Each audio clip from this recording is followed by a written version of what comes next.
இன்று சமூக வலைதளங்களை ஏஐ தொழில்நுட்பத்தால் உருவாக்கப்பட்ட வீடியோக்கள் ஆக்கிரமித்து வருகிறது. டீப் ஃபேக் வீடியோக்களுக்கும் ஆபத்தாக உருவாகி வருகிறது.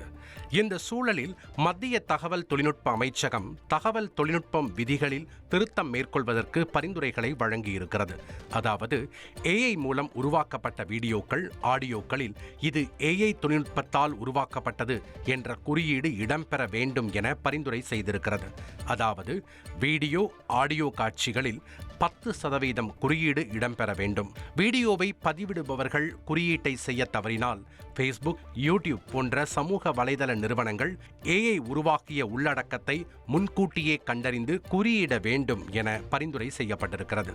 டீப் ஃபேக் போன்ற தொழில்நுட்பங்களால் சமுதாயத்துக்கு தீங்கு ஏற்படுகிறது என கூறியிருக்கும் மத்திய அமைச்சர் அஸ்வினி வைஷ்ணவ், ஏஐயால் உருவாக்கப்பட்ட வீடியோக்கள், ஒலிப்பதிவுகள் உண்மையா என்பதை பார்ப்பவர்கள் தெரிந்து கொள்ளும் வகையில் வரைவு விதிகள் வெளியிடப்பட்டிருப்பதாக தெரிவித்திருக்கிறார். வருகிற நவம்பர் 8ஆம் தேதி வரையில் பரிந்துரை குறித்து பொதுமக்கள் கருத்து தெரிவிக்கலாம் என இமெயில் முகவரியையும் மத்திய அரசு வெளியிட்டிருக்கிறது. தமிழகத்தின் 14 மாவட்டங்களில் கனமழைக்கு வாய்ப்பு உள்ளதாக வானிலை ஆய்வு மையம் அறிவித்துள்ளது.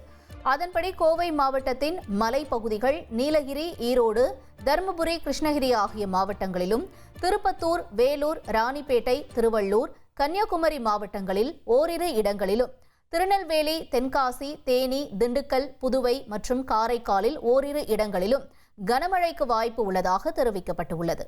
மேலும் வரும் 26, 27, 28 ஆகிய தேதிகளில் வட மாவட்டங்களான திருவள்ளூர், சென்னை, செங்கல்பட்டு, காஞ்சிபுரம், ராணிப்பேட்டை ஆகிய மாவட்டங்களில் கனமழைக்கு வாய்ப்பு உள்ளதாகவும் தெரிவிக்கப்பட்டுள்ளது. வரும் 26ஆம் தேதி விழுப்புரம் மாவட்டத்தின் ஓரிரு இடங்களில் கனமழைக்கு வாய்ப்பு உள்ளதாகவும் அறிவிக்கப்பட்டுள்ளது. இனி செல்லும் இடமெல்லாம் செய்தி. தந்தி டிவியின் வாட்ஸ்அப் சேனலை ஃபாலோ பண்ணினா செல்ல இருக்கும் இடமெல்லாம் செய்தி. இதோ QR கோட், இப்பவே ஸ்கேன் பண்ணுங்க, ஃபாலோ பண்ணுங்க.